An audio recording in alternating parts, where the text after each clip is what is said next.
Late last night and early today, at my direction, the United States Armed Forces conducted an extraordinary military operation in the capital of Venezuela. Overwhelming American military power, air, land, and sea, was used to launch a spectacular assault. And it was an assault like people have not seen since World War II.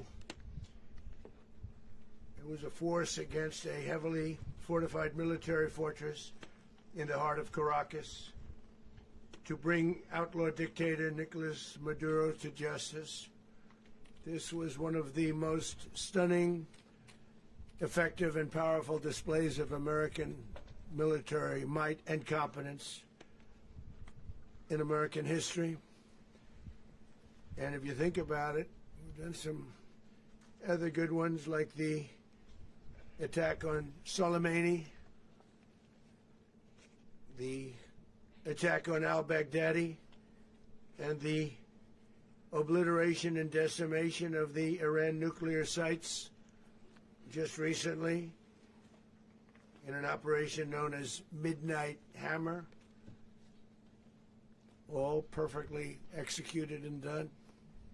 No nation in the world could achieve what America achieved yesterday, or frankly in just a short period of time. All Venezuelan military capacities were rendered powerless as the men and women of our military, working with U.S. law enforcement, successfully captured Maduro in the dead of night. It was dark. The lights of Caracas were largely turned off due to a certain expertise that we have. It was dark and it was deadly. But captured along with his wife, Celia Flores, both of whom now face American justice. Maduro and Flores have been indicted in the Southern District of New York, it's Jay Clayton, for their campaign of deadly narco-terrorism against the United States and its citizens. I want to thank the men and women of our military who achieved such an extraordinary success overnight with breathtaking speed, power, precision, and competence. You rarely see anything like it. You've seen some raids in this country that didn't go so well. They were an embarrassment. If you look back to Afghanistan, or if you look back to the Jimmy Carter days, they were different days. We're a respected country again, like never before. These highly trained warriors, operating in collaboration with U.S. law enforcement, caught them in a very ready position. They were waiting for us. They knew we had many ships out in the sea, just sort of waiting. They knew we were coming. So they were in a ready, what's called a ready position. But they were completely overwhelmed and very quickly incapacitated. If you would have seen what I saw last night, you would have been very impressed. I'm not sure that you'll ever get to see it, but it was an incredible thing to see. Not a single American service member was killed, and not a single piece of American equipment was lost. We had many helicopters, many planes, many people involved in that fight. But think of that, not one piece of military equipment was lost, not one service member was, more importantly, killed. The United States military is the strongest and most fearsome military on the planet by far, with capabilities and skills our enemies can scarcely begin to imagine. We have the best equipment anywhere in the world. There's no equipment like what we have, and you see that even if you just look at the boats. You know, we've knocked out 97% of the drugs coming in by sea. 90%. Each boat kills on average 25,000 people. We knocked out 97%. And those drugs mostly come from a place called Venezuela. We're going to run the country until such time as we can do a safe, proper, and judicious transition. So We don't want to be involved with having somebody else get in, and we have the same situation that we had for the last long period of years. So we are going to run the country until such time as we can do a safe, proper, and judicious transition. And it has to be judicious, because that's what we're all about.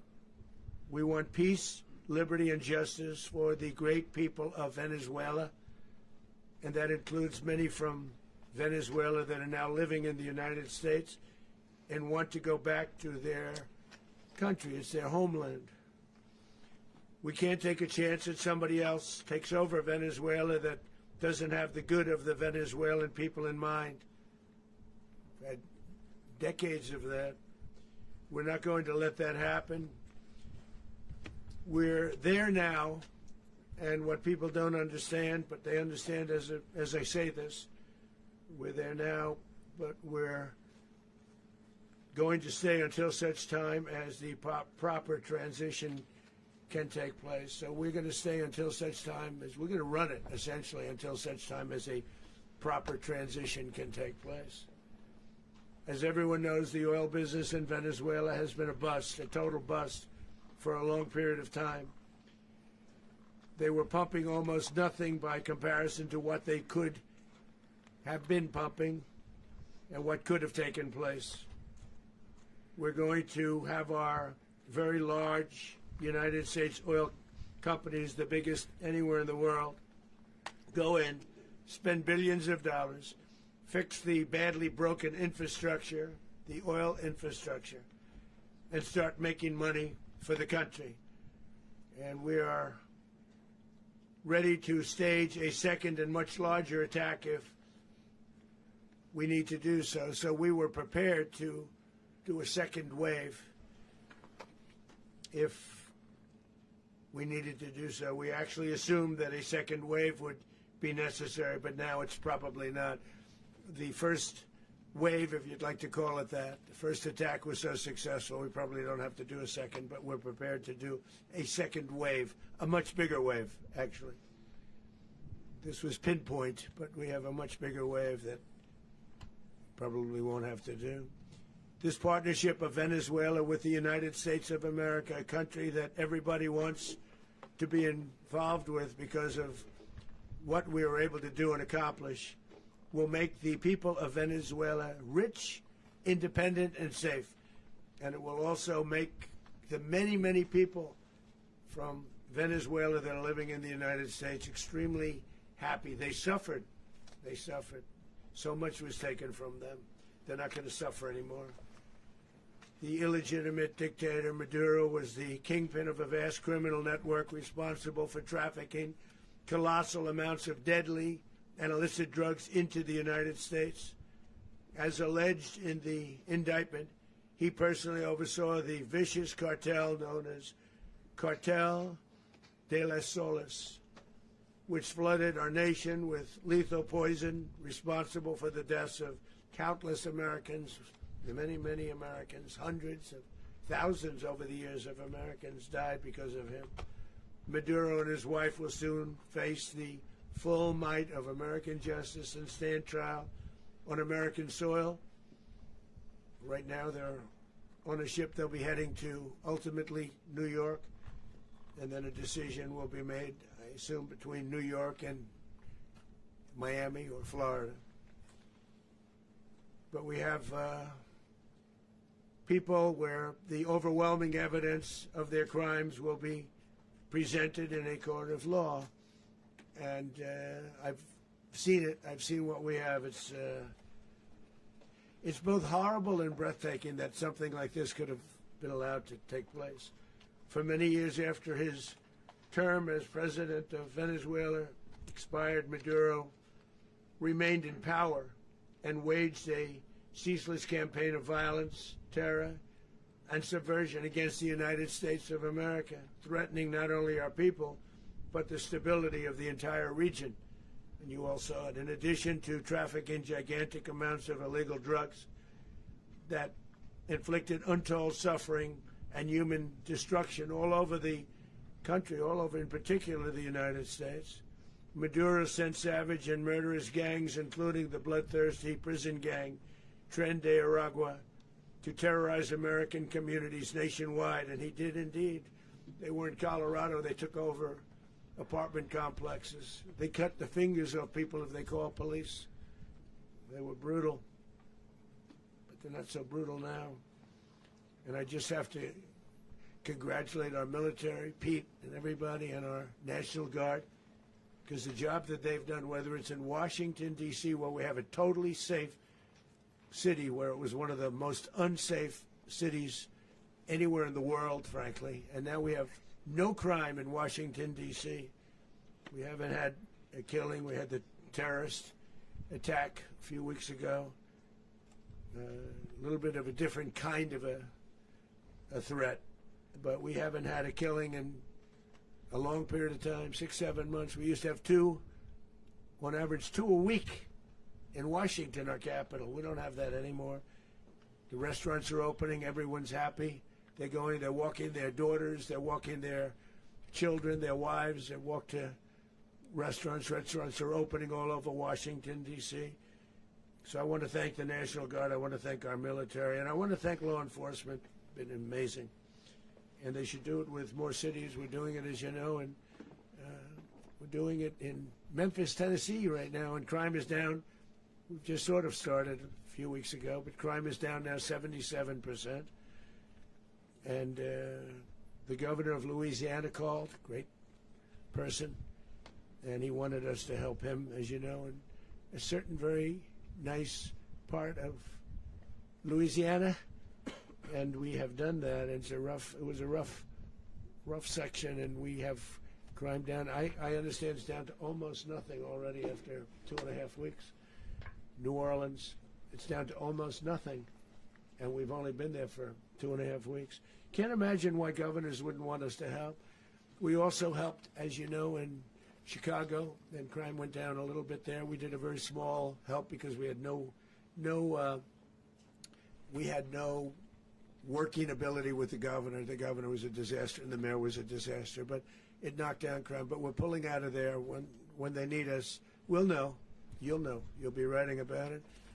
And likewise, Los Angeles, where we saved Los Angeles early on, where the head of the police department made a statement that if the federal government didn't come in, we would have lost Los Angeles. That's long after the fires. That's when they had the riots in Los Angeles. We did a great job. Got no credit for it whatsoever, but that's okay. It doesn't matter. We don't need the credit. But we'll be pulling out when they need us. They'll call, or we'll go back if we have to. We'll go back. But we did a great job in various cities. But the place that we're very proud of is Washington, D.C., because it's our nation's capital. We took it from being a crime-ridden mess to being one of the safest cities in the country. But the gangs that they sent raped, tortured, and murdered American women and children. They were in all of the cities I mentioned, Tren de Aragua. And they were sent by Maduro to terrorize our people, and now Maduro will never again be able to threaten an American citizen or anybody from Venezuela. There will no longer be threats. For years I've highlighted the stories of those innocent Americans whose lives were so heartlessly robbed by this Venezuelan terrorist organization. Really one of the worst. One of the worst, they say the worst. Americans like 12-year-old Jocelyn Nungari from Houston. Beautiful Jocelyn Nungari, what happened to her? They, as you know, they kidnapped, assaulted, and murdered by Tren de Aragua animals. They murdered Jocelyn and left her dead under the bridge. There was a bridge that will never be the same to so many people after seeing what happened. As I've said many times, the Maduro regime emptied out their prisons, sent their worst and most violent monsters into the United States to steal American lives. And they came from mental institutions and insane asylums. They came from prisons and jails. The reason I say both, they sound similar. Actually, prisons a little bit more hostile, a little bit tougher. A mental institution isn't as tough as an insane asylum, but we got them both. They sent from their mental institutions. They sent from their jails, prisons. They were drug dealers. They were drug kingpins. They sent everybody bad into the United States, but no longer. And we have now a border where nobody gets through. In addition, Venezuela unilaterally seized and stole American oil, American assets, and American platforms, costing us billions and billions of dollars. They did this a while ago, but we never had a president that did anything about it. They took all of our property. It was our property. We built it. And we never had a president that decided to do anything about it. Instead, they fought wars that were 10,000 miles away. We built Venezuela oil industry with American talent, drive, and skill, and the socialist regime stole it from us during those previous administrations, and they stole it through force. This constituted one of the largest thefts of American property in the history of our country. Considered the largest theft of property in the history of our country. Massive oil infrastructure was taken like we were babies, and we didn't do anything about it. I would have done something about it. America will never allow foreign powers to rob our people or drive us back into and out of our own hemisphere. That's what they did. Furthermore, under the now deposed dictator Maduro, Venezuela was increasingly hosting foreign adversaries in our region and acquiring menacing offensive weapons that could threaten U.S. interests and lives. And they used those weapons last night. Potentially in league with the cartels operating along our border. All of these actions were in gross violation of the core principles of American foreign policy, dating back more than 2 centuries, and not anymore. All the way back, it dated to the Monroe Doctrines, and the Monroe Doctrine is a big deal, but we've superseded it by a lot, by a real lot. They now call it the Monroe Document. I don't know. It's Monroe Doctrine. We sort of forgot about it. It was very important, but we forgot about it. We don't forget about it anymore. Under our new national security strategy, American dominance in the Western Hemisphere will never be questioned again. Won't happen. So just in concluding, for decades, other administrations have neglected or even contributed to these growing security threats in the Western Hemisphere. Under the Trump administration, we are reasserting American power in a very powerful way in our home region. And our home region is very different than it was just a short while ago. The future will be, and we did this in my first term. We had great dominance in my first term, and we have far greater dominance right now. Everyone's coming back to us. The future will be determined by the ability to protect commerce and territory and resources that are core to national security. These are core to our national security. Just like tariffs are, they've made our country rich, and they've made our national security stronger than ever before. But these are the iron laws that have always determined global power, and we're going to keep it that way. We will secure our borders, we will stop the terrorists, we will crash the cartels, and we will defend our citizens against all threats, foreign and domestic. Other presidents may have lacked the courage or whatever to defend America, but I will never allow terrorists and criminals to operate with impunity against the United States. This extremely successful operation should serve as warning to anyone who would threaten American sovereignty or endanger American lives. Very importantly, the embargo on all Venezuelan oil remains in full effect. The American Armada remains poised in position, and the United States retains all military options until United States demands have been fully met and fully satisfied. All political and military figures in Venezuela should understand what happened to Maduro can happen to them, and it will happen to them if they aren't just fair, even to their people. The dictator and terrorist, Maduro, is finally gone in Venezuela. People are free. They're free again. It's been a long time for them, but they're free. America is a safer nation. This morning, it's a prouder nation this morning because it didn't allow this horrible person and this country that was doing very bad things to us. It didn't allow it to happen. And the Western Hemisphere is right now a much safer place to be. So I want to thank everybody for being here. I want to thank General Raisin Kane. He's a fantastic man. I've worked with a lot of generals. I worked with some I didn't like. I worked with some I didn't respect. I worked with some that just weren't good. But this guy is fantastic. I watched last night one of the most precise attacks on sovereignty. I mean, it was an attack for justice. And I'm very proud of him, and I'm very proud of our Secretary of War, Pete Hegseth, who I'm going to ask to say a few words. Thank you very much.